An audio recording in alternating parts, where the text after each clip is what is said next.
Lalu ketika kakak ya mungkin pertama kali ketemu Islam itu kan kebanyakan mualaf itu bilangnya radikal lah, keras lah. Kalau kakak dulu seperti apa?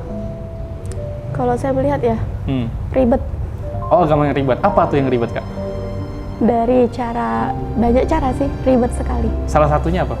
Kalau misalnya kita belajar agamanya itu, kalau di agama Katolik, Buddha dan lain sebagainya, pakai bahasanya itu mudah sekali untuk dicerna, mudah sekali untuk didengar, kitabnya juga mudah untuk dibaca. Di situ Cece suka, Cece mau dong buku kayak gini gitu kan.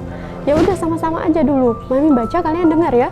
Jadi tuh kalau saya baca Al-Quran tuh kayak lagi baca dongeng sama anak. Terus saya berpikir, wah ternyata Islam ini seindah ini ya. Di situ kita diajari cara berpakaian, cara jalan, cara duduk kita, cara memperlakukan suami, memperlakukan istri, memperlakukan anak, semua diajarkan. Cara makan, diajarkan semua. Jadi saya tidak pernah selama ini menemukan agama yang sedetail itu mengajarkan.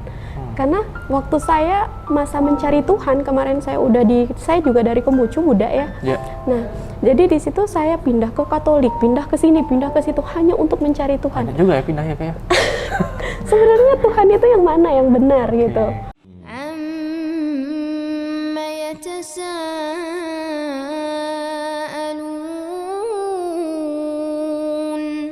Nama saya Lisa WR, biasa disapa dengan nama Lisa.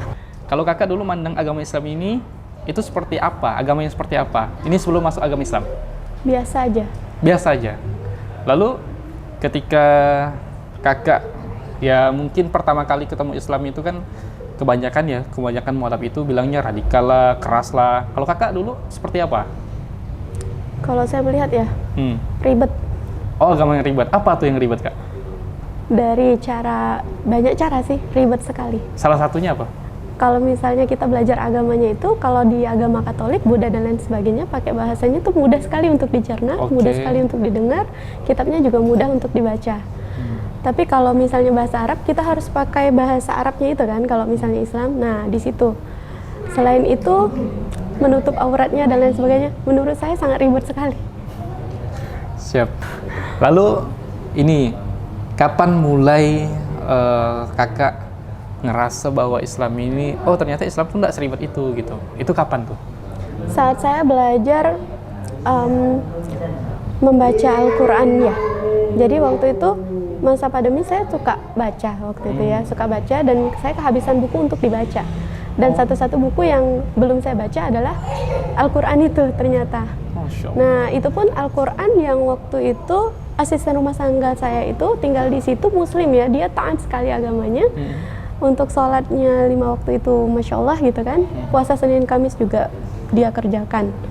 Saat itu saya melihatnya, aduh ribetnya gitu. Dan nggak pernah buka jilbab.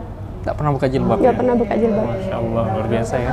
Jadi kemas-kemas dapatlah Al-Quran itu yang ada terjemahannya, itu pun kondisinya tidak utuh. Jadi udah setengah, dimakan tikus. Tapi karena nggak ada pilihan lagi, buku nggak ada lagi yang bisa dibaca, hanya satu-satunya itu. Jadi saya baca, oh ternyata Islam itu mengajarkan kebaikan ya, gitu. Nah tapi yang saya baca itu dari terjemahannya. Kalaupun misalnya saya waktu itu membaca Al-Quran yang nggak ada terjemahannya, saya katakan ribet juga lagi mungkin. Iya pasti. Insya Allah, karena nggak bisa membaca bahasa Arabnya bahasa itu Arabnya, kan. ya karena memang udahlah, berhijabnya ribet kan. Iya. Baca Arabnya pun ribet kan. Untung-untung ada terjemahan jadi bisa dibaca. Iya. Oh berarti memang hobi baca ya Kak ya? Insya Allah. Dan alhamdulillah sekarang, dulunya saya berpikir tidak mudah sekali sih bahasa Arab ini gitu, tidak mudah sekali sih Islam ini gitu. Tapi setelah saya kesini belajar, saya sampai menangis hanya karena ingin membaca Al-Quran. Masya Allah. Kayak gitu. Ternyata nikmat sekali. Kapan pertama kali kakak merasakan kok ternyata enak ya baca Quran ini? Atau kapan pertama kali juga kakak itu bisa baca Quran? Pertama kali baca Quran ya? Ya. Pertama kali baca Quran itu kalau lihat sering bacanya itu 2021 ya. 2021 awal kalau nggak salah ya. Awal terus pertamanya saya baca dari terjemahannya itu pusing kepala. Karena tidak ada gambaran kan. Yeah. Jadi saya baca, apa ini maksudnya gitu kan. Kok bahasanya kayak gini, rasanya tuh bahasa Al-Quran tuh menurut saya tinggi sekali. Yeah. Tapi ternyata bukan bahasa Al-Quran yang tinggi, sayanya yang terlalu rendah. Oh, Masya Allah. Sayanya yang tidak ada gambaran Islamnya gitu kan. Siap. Yang masih ibaratnya tuh tidak ada apa-apanya gitu. Yeah. Nah sampai di juz kelima, alhamdulillah saya demam. Oh, bisa demam juga ya? Demam karena saking pusingnya memikirkan apa bahasa Al-Quran itu. Oh. Nah, saya tidak mengerti, tapi di dalam hati saya ada keinginan untuk terus belajar, membacanya gitu. Nah, akhirnya saya cari di Google, di YouTube, saya nonton videonya, di setiap ayat itu saya buka, ini maksudnya apa gitu. Nah, kalau misalnya saya capek nonton, saya buka Google. Kalau saya capek baca lagi, buka Google, saya dengar audio. Jadi berbagai macam cara saya buka gitu kan, untuk mempelajari setiap ayat itu tadi. Siap. Dan alhamdulillah sampai di juz ke-7 saya mulai paham. Saya juga dapat ayat yang saya mohon maaf tidak hafal ya ayatnya, bahwasanya di situ Nabi Adam itu diajarkan, disuruh untuk menutupi, menjaga aurat istrinya, disuruh untuk menutupi aurat itu tadi, cara berpakaian dan lain sebagainya. Terus saya berpikir, wah ternyata Islam ini seindah ini ya. Di situ kita diajari cara berpakaian, cara jalan, cara duduk kita, cara memperlakukan suami, memperlakukan istri, memperlakukan anak, semua diajarkan. Cara makan diajarkan semua.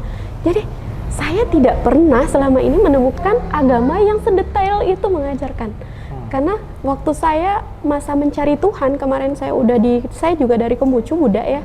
Nah, jadi di situ saya pindah ke Katolik, pindah ke sini, pindah ke situ hanya untuk mencari Tuhan. Ada juga ya pindahnya kayak. Sebenarnya Tuhan itu yang mana yang benar gitu. Nah, saya percaya bahwasanya semua agama pasti mengajarkan kebaikan. Dan saya lihat tidak ada agama yang benar-benar baik gitu ya, benar-benar baik mengajarkan sedetail itu di Islam gitu. Nah, jadi saya sedikit demi sedikit saya terapkan. Nah, setelah saya baca-baca Al-Quran itu tadi sampai di juz 21 gitu kan. Juz 21 saya mulai merubah dari penampilan saya dulu. Siap. Dan bahasa saya benar-benar tanpa saya sadari, setiap lisan saya yang terucap itu udah ayat-ayat suci Al-Quran semua ternyata. Sampai si papanya anak-anak bilang begini, kamu ini karena baca, orang kalau makin banyak baca, makin belajar itu makin pintar. Tapi kok kamu sekarang tambah gila? Oke, siap. Kamu tuh ngomong apa? Dia bilang gitu.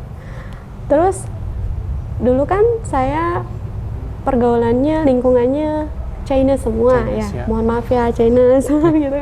Mohon maaf Buddha gitu kan. Nah, jadi penampilan saya itu jahiliyah banget gitu kan.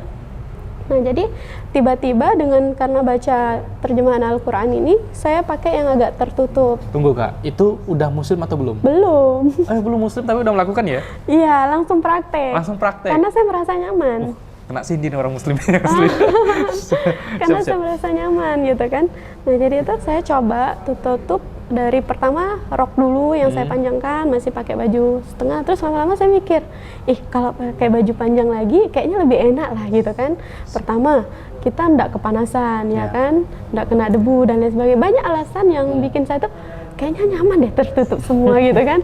Akhirnya tuh saya tutup kepala saya yang tapi masih nampak leher. Oke, itu udah mulai pelan-pelan pakai hijab ya? Iya, mungkin itu hijab ya namanya. Mungkin hijab, cuman ya pastinya menutup lah ya. Iya, betul. Oke, ini memang kayaknya agak gila Kak. Soalnya kan pertama belum masuk Islam kan? Belum. Nah, jadi ya siapa sih kalau suaminya non-muslim juga kan? Pasti mikir, ngapain sih istri saya nih? Nah, agak aneh kan? Kecuali dia muslim, wajar kan? Nah, jadi gimana proses untuk meyakinkan suami kalau kakak ini udah betul-betul pelan-pelan ingin memeluk agama Islam? Ini kan pasti ada prosesnya kan? Boleh Kak.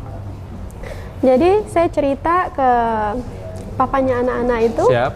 Nah, isi Al-Quran itu seperti ini, di dalam buku ini, seperti ini, dan termasuk saya bahas juga di kitab Injil, saya juga dibahas di kitab Budanya, semua saya kan baca, ada 4 kitab tuh saya baca tuh. Itu harus kitab-kitab yang dibaca, kenapa tidak buku-buku lain gitu Kak? Karena saya lagi mencari Tuhan itu tadi. Oh, berarti memang betul-betul outputnya memang perbandingan tuh, karena kan saya masih ada keraguan di hati saya. Siap. Ini bicara kita tentang hati ya, dalam Ya. sekali. Masya Allah. Nah, seperti itu. Jadi di situ saya baca empat-empatnya, saya bilang di sini seperti ini, di sini seperti ini, di sini seperti ini. Agama itu semuanya mengajarkan seperti ini. Hanya kita saja yang menanggapinya tidak seperti itu. Ya. Semua agama mengajarkan berpakaian sopan dan santun. ya betul. Nah, hanya saja mereka aja yang menyimpang. Saya bilang begitu. Siap. Nah, jadi di situ saya terus belajar. Anak saya udah punya anak ya, Ya. 4 gitu. Anak 4 ya? Anak 4. Jadi di situ saya baca itu agak besar ya suara Ya. saya baca. Jadi anak-anak saya tuh sering dengar saya baca. Dan alhamdulillah mungkin mereka tersentuh. Jadi mami baca buku apa sih mami? Kok enak ya? Cece suka bacanya gitu. Cece suka dengarnya. Cece mau dong buku ini gitu kan. Oh, itu anak yang cewek berarti ya? Anak cewek. Boleh tahu anaknya kan 4, ceweknya berapa, cowoknya berapa? Ceweknya 3, cowoknya 1. Oke, siap. Lanjut Kak. Jadi di situ Cece suka, Cece mau dong buku kayak gini gitu kan. Ya udah sama-sama aja dulu. Mami baca, kalian dengar ya. Jadi tuh kalau saya baca Al-Qur'an tuh kayak lagi baca dongeng sama anak 4 itu. Ya. Dan setiap malam saya lakukan itu kalau nggak ada bapaknya. Nah, jadi saya coba juga menerapkan untuk sholat kemarin. Kita biasanya sholat itu belum Islam, kan kan? syahadatnya. Oke, Belum. Jadi kita sholat waktu itu udah nerapkan tuh sholat tuh 5 waktu dan lain sebagainya. Masya Allah. Nah, biasanya kami sholat itu di waktu papinya tidak ada di rumah, dengan keadaan pintu pun juga tertutup.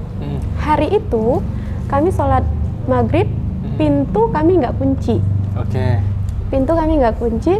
Jadi lagi sholat maghrib baru masuk 2 rakaat, papinya pulang. Dah. Oke, siap, lanjut Kak. Papinya pulang, kami lagi jamaah, saya di depan, 4 anak saya di belakang, mukenahnya ditarik, langsung dibakar di depan. Oh.